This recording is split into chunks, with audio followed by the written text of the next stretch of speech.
యేసు రక్తమే జయం. పరిచర్య ప్రైజ్ ద లార్డ్. సెప్టెంబర్ 5వ తేదీ 2025.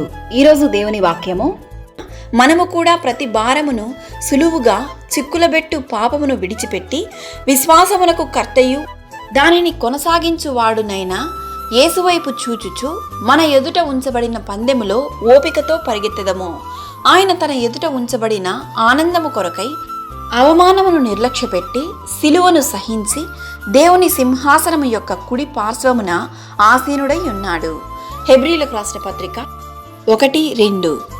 యేసుక్రీస్తు తన ఎదుట ఉంచబడినటువంటి మహిమకై మానవ జీవితాన్ని జీవించి పాపమును జయించి తన కొరకు ఉంచబడిన ఆ మహిమను దేవుని ఎదుట పొందుకొనెను. అదే విధముగా పరిశుద్ధంగా జీవించడానికి మనమును పిలువబడుచున్నాము.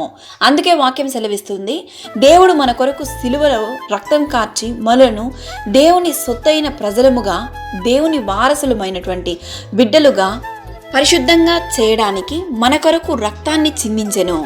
విశ్వాస వీరులుగా పిలువబడుచున్నప్పటికీ మనలను సాక్షి సమూహముగా చూచుచున్నారు. మనము కూడా ప్రతి భారమును సులువుగా చిక్కులబెట్టు పాపమును విడిచిపెట్టి విశ్వాసమునకు కర్తయు దానిని కొనసాగించువాడునయ్యున్న యేసు వైపు చూచుచు మన ఎదుట ఉంచబడిన పందెములో ఓపికతో పరిగెత్తెదము.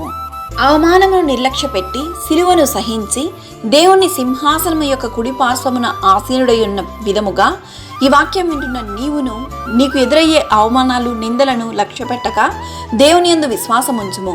దేవుడు నిన్ను ఆశీర్వదించి దీవించును గాక. ఆమేన్. God bless you.